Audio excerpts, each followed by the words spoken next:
Hello world, Shelly here, and today I'm going to show you my first time trying out the new Lorac Shine Bright Pro eyeshadow palette.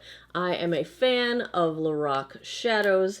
Their formula works very well for me. Here is the loveliness that we are going to be checking out today. And I think I'm going to be hanging out in the purple side of this palette, although this gold is super speaking to me for Christmas time. I generally don't use the brushes that come with these things, but I'm glad they do. I hear that they're very good brushes. I just don't like dual-ended brushes because I store my brushes in a cup and I don't like them to get smashed on the bottoms, so that is that. Palette retails for $49, but I don't know how long Ulta's going to have this sale going on, but they've currently got it for $29 on their website, so good luck. Maybe it'll still be going by the time this video posts. I am doing a no foundation day today. It is snowing outside and I have to run all over campus, so I'm probably going to get lots of snowflakes on my face, and so I just do concealer only on these kinds of days. So I have already primed my lids with my MAC Paint Pot in Painterly, and let's do this, shall we? How about we zoom in? I'm going to start with a flat shadow brush and set my primer with this crepe shade. This is a Wet n Wild flat eyeshadow brush.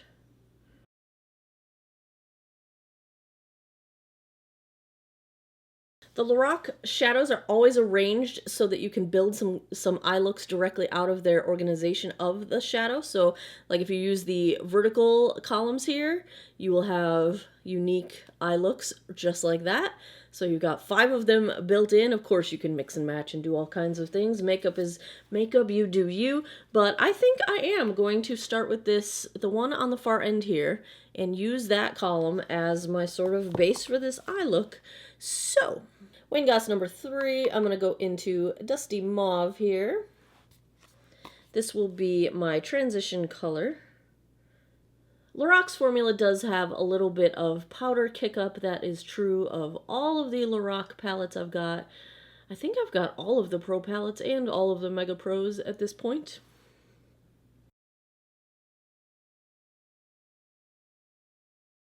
For a little bit of warmth, I'm going to go in with this mahogany shade and my Sigma E25. I'm going to use this as my crease color.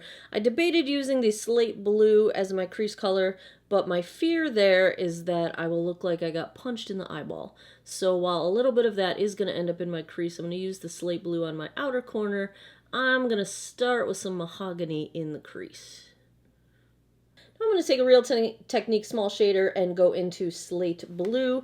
We're going to use this to just kind of set a blue base down in the outer corner and slightly into the crease.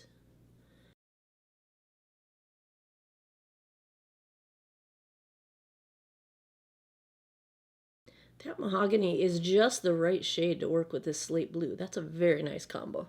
That's what a well-curated color palette does, where you don't have to stay in your lane. They've curated the other shades so that they are just the right tones to mix with the other colors in the palette. Like, they didn't have to make that mahogany just the right orangey brown base. They could have just gone with a straight brown. They could have just gone with orangey, and then it would have not worked so well in combination. But when they curate the whole thing, and it's really hard to do, it's a well-curated palette. Thumbs up. Now I'm going to take a flat shadow brush, my MAC 233, and go into this Cosmic Purple shade. And we are going to use this as our main outer third of the lid or so. I'm not going to completely cover the blue that was there. I'm going to leave a little bit of that blue in the outer corner. Well, actually, I'm going to take this about halfway, middle of my lid, because doggone it, this is a pretty purple. And see, the blue and the purple are just the right tones to work with each other. So pretty. Same brush, just wiped it off. I'm going to go into Icicle and we will do the inner portion of the lid.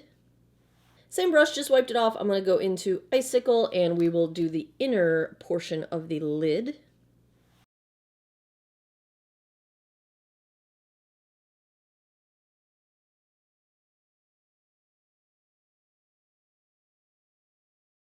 I'm going to use Vanilla for the inner corner highlight, just using my pinky for that.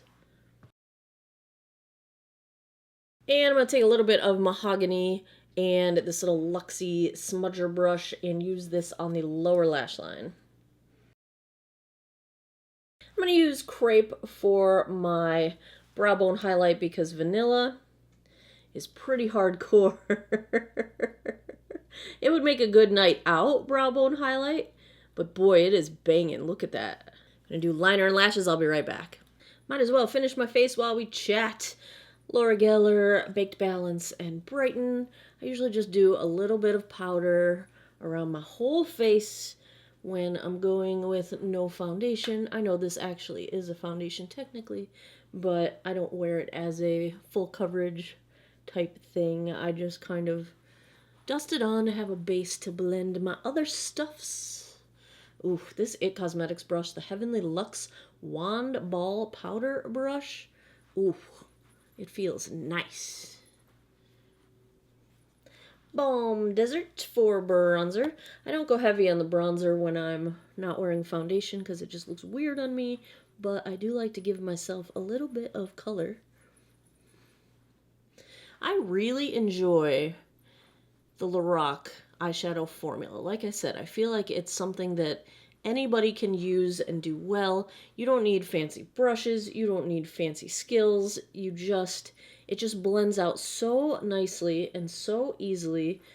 That's why I have so many Lorac palettes. I think my only complaint, and it's not even a complaint really, but is that they don't get super intense in, like they're not very out there. They're pretty natural. This is a pretty intense look coming out of a Lorac eyeshadow palette. They're more on the wearable natural side, which, okay, most people are more on the wearable natural side. I'm just a mutant, but I thoroughly enjoy them.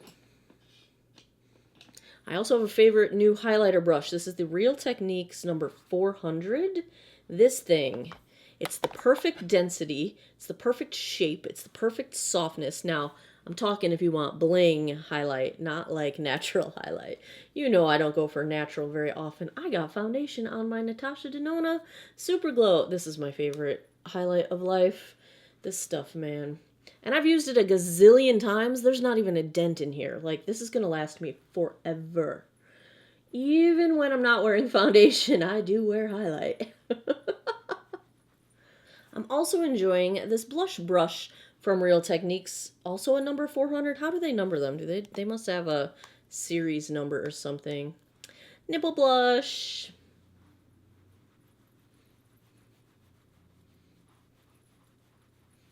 While I was off camera, I did my Urban Decay 24/7 upper waterline. My lower waterline, I did the Maybelline Lasting Drama in Striking Copper. This is one of my favorite new eye pencils.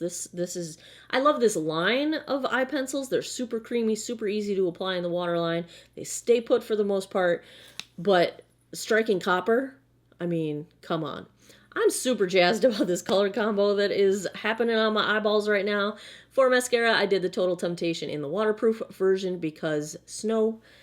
And what should we do? Oh, I did put some Kat Von D tattoo liner on my upper lash line because I feel incomplete without it. It completes me. For lip, I picked up my very first Pat McGrath lip gloss. This is their Lust Gloss in... They make these stickers. The words are so freaking tiny. And I broke my reading glasses. I can't read it. Flesh Fantasy. This is so bougie. Nobody needs to spend this much money on a lip gloss. I don't know why I did. But I also just spent another $100-something on Pat McGrath lipsticks yesterday. I can't help myself. This feels nice and substantial. And super... I was going to say moist. I'm sorry if you hate that word. Super hydrating? Let's go super hydrating. I like that. And here is the finished look. There you have it, my first crack at the Shine Bright Pro eyeshadow palette from Lorac. Thumbs up, totally enjoy it. It is the typical Lorac eyeshadow formula. If you like their formula, you will like this. I think the colors are very well curated. That is always a great first impression because it makes it so easy to use the palette. and thumbs up all around. I'm a happy camper. I'm heading off to work. I hope you guys all have an awesome day or night wherever you are in the world. I'm doing this all backwards. Thanks a lot for taking some time out of your day to geek out over makeup with me. I appreciate it, and there's the hope you all have an awesome day or night wherever you are in the world. Take care of each other. Bye-bye.